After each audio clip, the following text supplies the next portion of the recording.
কিশোরগঞ্জের ১৭ বছর বয়সী শিশু সংগঠক মাহবুব আল হাসান শিশুদের নোবেল খ্যাত ২০২৫ সালের আন্তর্জাতিক শিশু শান্তি পুরস্কারের জন্য মনোনয়ন পেয়েছেন তিনি।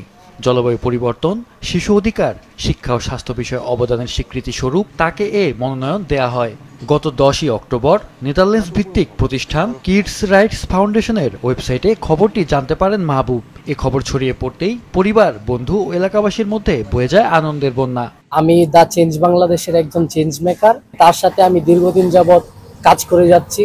তার কাজগুলো খুবই ইউনিক। ওর এই সাফল্যতে ওর এই অর্জনে আমরা চেঞ্জ বাংলাদেশের সকল টিম মেম্বাররা অনেক খুশি। আমি তার জন্য খুবই খুশি এবং আমি তার সঙ্গে কাজ করছিলাম এবং ভবিষ্যতেও তার সঙ্গে কাজ করার চিন্তা ভাবনা বা পরিকল্পনা রয়েছে।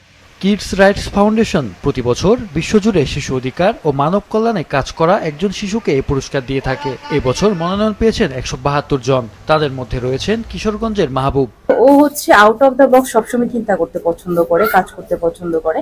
আর বাচ্চাদের প্রতি ওর আসলে অন্যরকম একটা টান আছে। বিশেষ করে ও সবসময় এটা নিয়েই কাজ করতে চায়, সেটাই আমাদেরকে জানায়। এবং আমরা আসলে ওর মনোনয়ন জানার পর আমরা সবাই খুবই খুশি, আমরা ওকে নিয়ে খুবই প্রাউড। ২০২২ সালে দাখিল ও ২০২৪ সালে আলিম পাশ করা মাহবুব বর্তমানে বিশ্ববিদ্যালয় ভর্তি পরীক্ষার প্রস্তুতি নিচ্ছেন। তিনি প্রতিষ্ঠা করেছেন স্বেচ্ছাসেবী সংগঠন দি চেঞ্জ বাংলাদেশ, যা শিশুদের নিয়ে বৃক্ষরোপণ, শিক্ষা সহায়তা ও পরিবেশ সচেতনতায় কাজ করে। সংগঠনের সব খরচ আসে সদস্যদের সঞ্চিত টাকা থেকে। সে যেখানে যাইতো শিশুদের সাথে মিশত এবং শিশুদেরকে তাদের সুন্দর জীবন, সুন্দর ভবিষ্যৎ গড়ার জন্য সে উৎসাহিত করত। আমরাও উৎসাহিত হচ্ছি যে প্রয়োজনে তাকে আমরা আরো সাপোর্ট করব, যাতে সে তার কাজটা আরো এগিয়ে নিয়ে যেতে পারে। জলবায়ু ও পরিবেশের পাশাপাশি মাহবুবের সংগঠন হাওড় অঞ্চলের শিশুদের শিক্ষা ও স্বাস্থ্য নিয়েও কাজ করছে।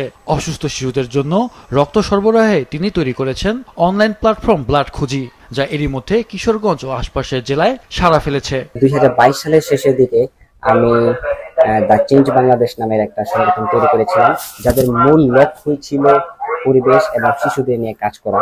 খুব ভালোই লাগতেছে। আমি আসলে কোনো পুরস্কারের জন্য বা কোনো আমার ফেমের জন্য আমি কখনো কাজ করে নাই, নিজের ভালো লাগা থেকে এবং শিশুদের জন্য, পরিবেশের জন্য কাজ করে যাচ্ছি এবং ভবিষ্যতে ইনশাল্লাহ কাজ করে যাব। আমি এত দূর আসতে পারবো এটা আমি কখনো ভাবি নাই। তো সবকিছুই আমার আশেপাশের মানুষের সাপোর্ট এবং আল্লাহর রহমত ছিল। মাহবুবের মতে সবাই একসাথে এগিয়ে এলে জলবায়ু পরিবর্তনের কারণে সংকট, দারিদ্র্য কিংবা শিক্ষা ও চিকিৎসার মতো সমস্যাগুলোরও সমাধান করা সম্ভব। মাহফুজুল হাসান, মাছরাঙা নিউজ ডেস্ক।